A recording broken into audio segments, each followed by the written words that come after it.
from getting up here, but I did, didn't I? I got up here. I'm up here. Now you can see me. I've been told that I have resting douche face.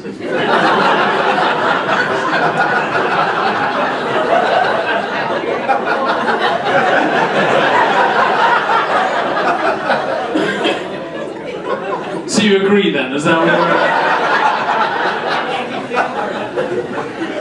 Andy Samberg, that's a new one. I get compared to a lot of Jewish people. I don't know why. I'm very Norwegian. Glad we've got that figured out. I've been told I kind of look like Vanilla Ice. But if you've been a Christian rapper.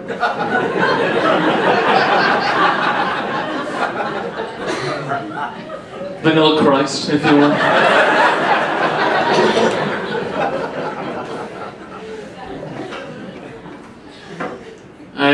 I'm from Minnesota.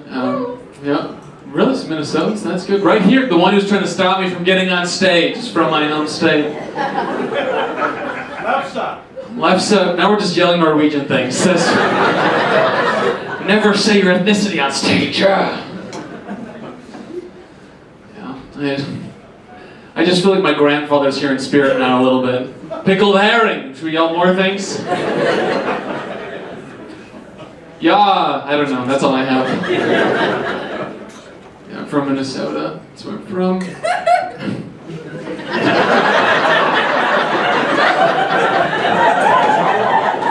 Did you hear what she just did? Our homeland. You are from Minnesota, right? No, she's not. She's not from Minnesota. I've never felt so alone, surrounded by so many people. People are yelling Norwegian things at me, laughing at my home state, calling me a douche. Well, I called me a douche. You all laughed. It's okay. Okay. Usually we're like 3 minutes into material at this point. I've said like 2 things that I planned. Anyway, I'm from Minnesota. That's where I'm from. Back in Minnesota, I actually, I was a bouncer. I used to bounce. I knew you weren't going to believe me. I knew it. But I would. I was a bouncer. It was just at our church potlucks.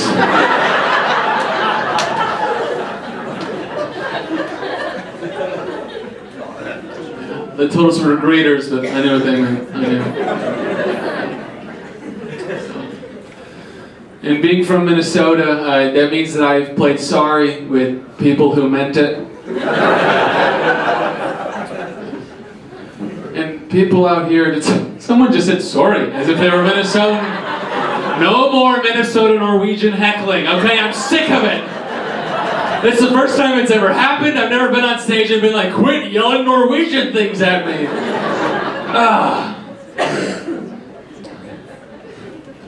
Sorry. People out here will be like, Minnesota, how can you live in Minnesota where the winters are so long and cold and terrible? How can you live there and be happy? Here's the thing. We're surrounded by North Dakota, South Dakota, Iowa, and Wisconsin. If we look in any direction, no place is any better.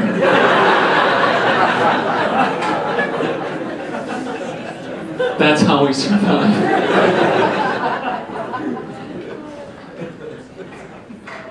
And I know that I kind of look like I might have invented the suburbs.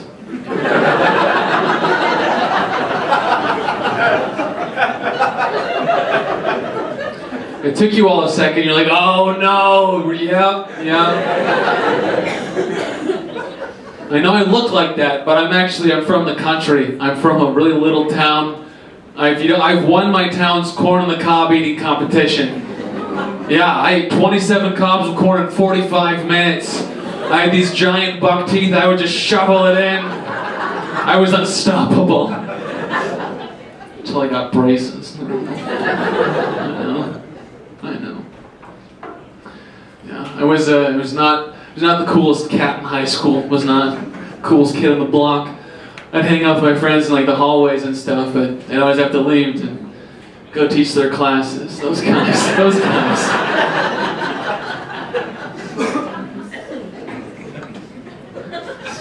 I didn't help myself though. I was voluntarily in a Victorian Christmas caroling troupe in high school.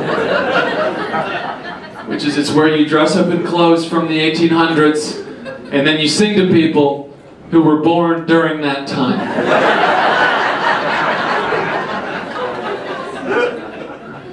And during my time in these singing in these retirement homes, I was hit on more times than I have been in my entire life. One of my first gigs, I'm all excited, you know, one of my first ones, I had my jacket, my top hat on, and I walked into the retirement home, and this old lady comes crutching up to me. And she goes, "Hi, how old are you?" And I was like, "Oh, I'm 17. And she's like, "Oh, wow."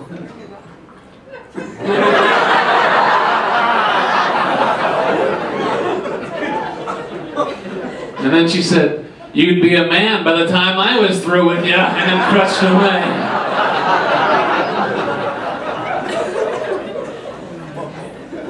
And that was the whole interaction. No room number, no way to get a hold of her, nothing. She just got out of there. Yeah. And then we sang our carols, we sang our songs. And one of the nurses comes up to me afterwards and she's like, "Hey Sam, will you maybe go hang out with Gladys in her room? We couldn't have her come out here, so maybe you can just go in there and sing her some carols. We think she'll like you."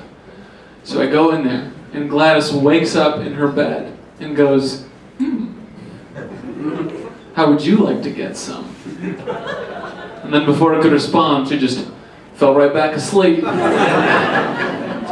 And apparently she had Alzheimer's or something, because then every 5 minutes she would wake up, we would have that same conversation. I started to get bored. So one time when she woke up, I just said, "Sure, whatever, Gladys, whatever." But this time, she didn't fall back asleep. So she leans over to me and she's like, "Well, it's your move, Tiger." And I freak out, I panic, I take off my top hat, thinking I'll look less old-timey, she'll stop hitting on me. Turned out removing an article of clothing, not the best idea. Because then Gladys started taking off her clothes, and she falls asleep while doing this. I hear a nurse coming, I freak out, I'm panicking, and the nurse walks in while I'm frantically singing Silent Night in German to Gladys, who's asleep with one boob hanging out. And that was the first time I ever saw a breast. That was the one. People in high school would be like, "Sam, how come you never date anybody?" I'm like, "Because I've seen plenty." That's fine.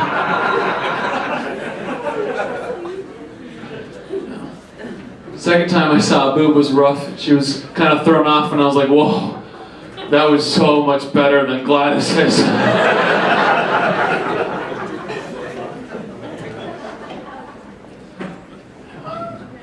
My senior year of high school, I was voted safest driver. That was my superlative. I think just everything about me screams safety. Like this haircut, it's not provoking anybody. This outfit says I've never taken a risk in my entire life. I look like I haven't had sex not because I couldn't, but because I think it is safer to abstain from it. Actually, I'm a fairly safe driver. I do some safe driving things, want to be careful out there. Like when I go to look around a corner, my mouth opens up just a little bit more than normal, like this. One of you too. I numbered that way I could see and taste the danger. There was one time I was driving with my mouth closed, like an idiot. And I backed my car into my grandmother's car while it was parked in my driveway. My jaw dropped, but it was too late.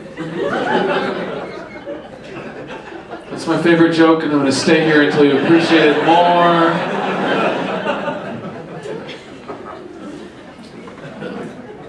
I have a safe vibe, I do. I was at a comedy competition in Bremerton, Washington.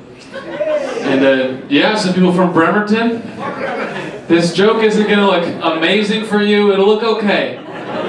It's gonna look better for me though, just wait, because at this comedy competition, at this bar, the person in front of, who went before me, someone was heckling him during his set, so we just got off the stage and punched him in the face. Yeah? So he gets kicked out, and everyone in the room, it's just full of tension in the room.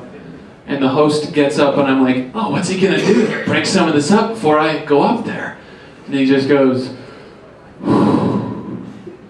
I guess, give it up for Sam Ellefson.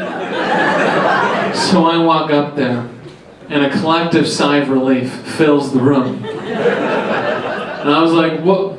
I could hurt you. And they laughed so hard, I won that competition. Told you I'd come out on top, see? Bremerton doesn't look great in that story, does it? I also, in high school, I never wore jeans. I always wore sweatpants because I read an article that said that jeans could lower your sperm count. I wasn't having sex. I barely had any friends. I guess I thought the sperm would fill the hole in my heart. There were too many ahs in that reaction. We're still talking about semen, people. It's okay. It's alright. I have a friend now.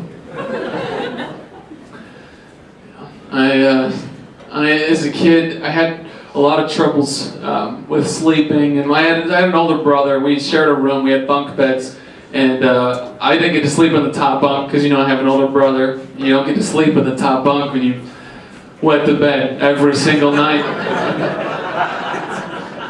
I think that wetting the bed is just one of the worst things that can happen while sleeping. Like a nightmare, once you wake up, it's over. When you wet the bed and you wake up, it has only just begun. I had a lot of gross things happen to me while sleeping. Like one morning I woke up and I had vomit on my face. Yeah. And then my brother wakes up and goes, ugh, I don't feel so good. From the top bunk. My brother, my kin, leaned over and threw up onto my face. And then he just went back to sleep. And I didn't even wake up. And if vomit hitting your face doesn't wake you up, what will? Not the sensation to pee.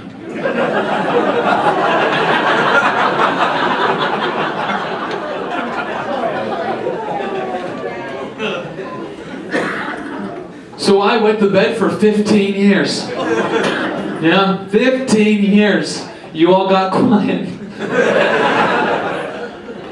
I'm 23. I've wet the bed for more years of my life than I've not wet the bed. And that'll be true for 8 more years. There's nothing I can do about it.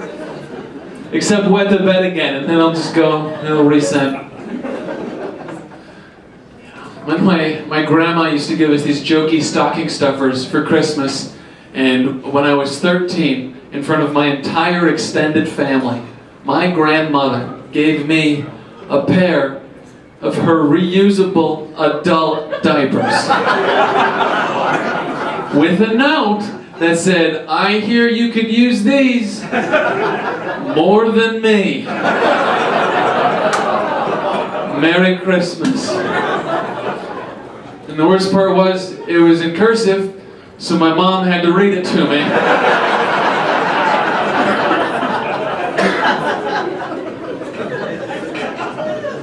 And then it got worse because she's like, hey, that's a good idea. So I wore adult diapers for a couple of years. Wore the adult diapers. Wasn't all bad. My mom would be like, Sam, you know, you have to order off the kids menu. You're still a kid. And I'd be like, well, not according to my diapers.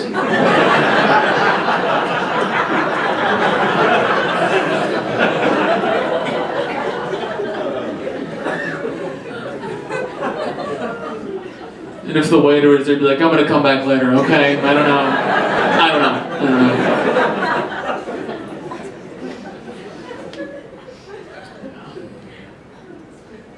So my brother, the one who threw up in my face, he's now a Marine. He's an American hero, that man. And I was pretty competitive with him as a kid, so I was like, you know what, maybe I'll join the military to compete with him. But it turns out you can't join the military if you wet the bed for 15 years. It's one of their vetting questions. Our country's official stance on bedwetting is if you're unable to protect your pants, you're unable to protect your country.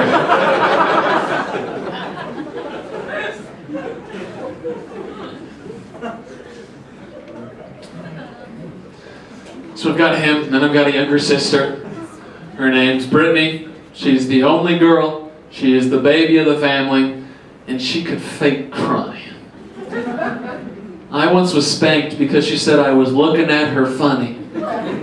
I was just looking at her. The funny part came because I had those giant corn-eating buck teeth, and my eyes and lips were too big for my face. I got spanked for being ugly.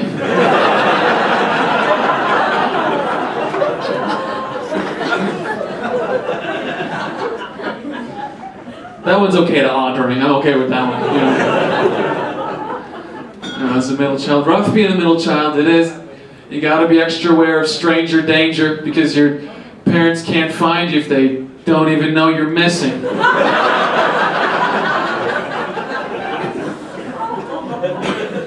My parents just didn't get me. They didn't get me. They had me playing soccer, basketball, and baseball when clearly I am built for playing croquet.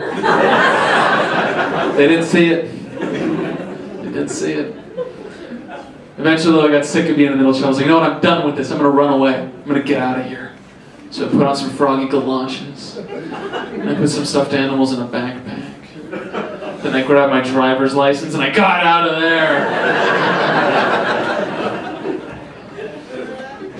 My dad tracks me down. And I was like, no, I want a new dad. I want a new dad. Which is something you should never say to your father. If you want a new dad, that is something that you've got to talk to your mom about.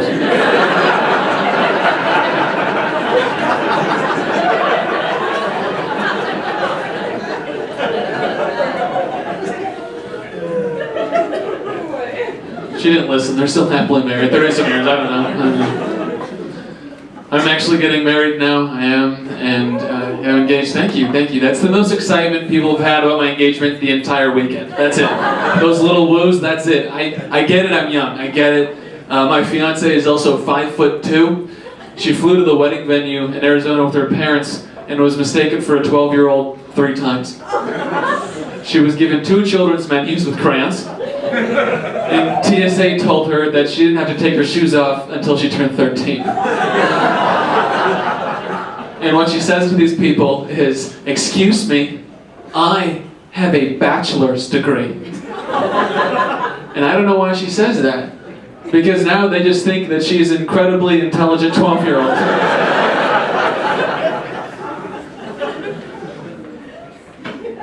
People often say I'm too young to get married. I'm too young. I had a guy say that I looked like I was Mormon, and then say that I was too young to be married in the same conversation.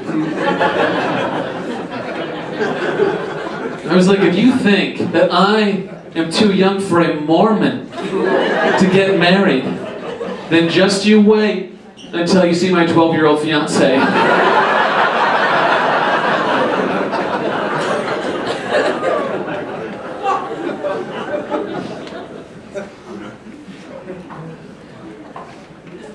I feel like this is a good time to let you all know I have butt sensitivities.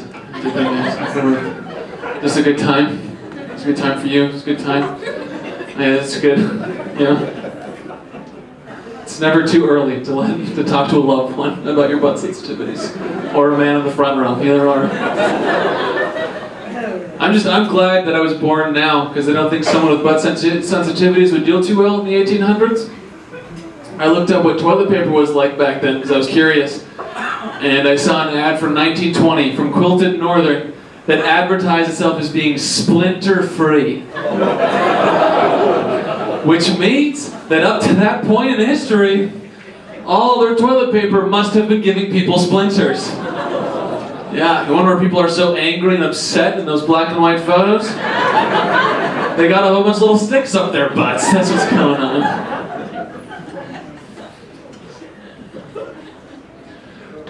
I was raised for a PG world, which has left me wildly unprepared for PG-13 situations. We were driving past these new buildings that had just been put up in my hometown, and I misread the sign, and I asked my mom what a condom was. And she said, "Sam, that is a sex thing, and it is inappropriate." So for a very long time, I thought that condominiums were some kind of dirty sex building. In hindsight, it's probably good I didn't have sex in high school, because with my high sperm count and not knowing what a condom was, I'd have been in trouble.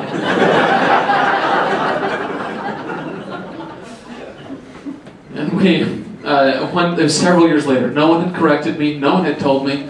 I see the renters from my church going into the condominiums. And I get home and I'm like, "Mom, did you know that the renters are going in the 6th?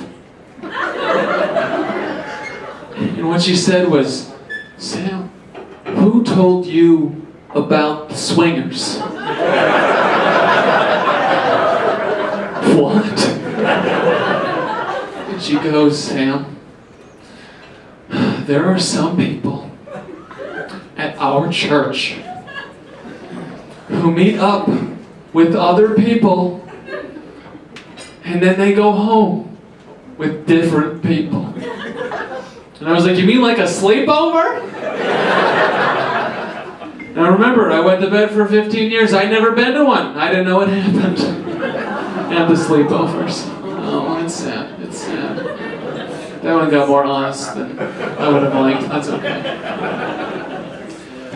We also had the puberty class in 5th grade, and they told us about wet dreams. And as a bedwetter, I just assumed those must be the same thing.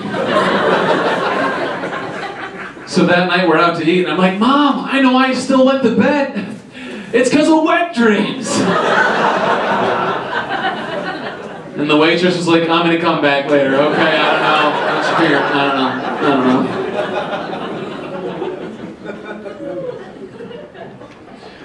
I've had a lot of fun with you all tonight. I have just one last story of naivety for you all. A quick marketing feeler. If I had a shirt that said, "Get it like Gladys," would you all buy it? Yeah? Okay, I'm just trying to get a feel, you know. I'm also on social, I don't have the shirts yet, but if you're on social media, I am too. I think we all are. You can find me there. You can follow me. I post things sometimes. We can like each other's stuff. It'll be fun. But I have one last story for you all before I go. Before I understood sex and sexuality as a kid, all I knew was that I had a crush on Jamie Lynn Spears. It's Britney Spears' little sister. She was in the hit kids TV show Zoe 101 in the early 2000s. One time when her face was on the screen, I walked up to it and I kissed it while it was on there. And it would have been the perfect first kiss. My older brother had stepped into the doorway.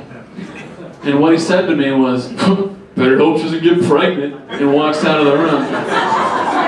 Somebody knows. A week later, Jamie Lynn Spears got pregnant. Yeah. And I was like, "Oh my God. Either my brother just pulled the best prank of all time, or I'm a father."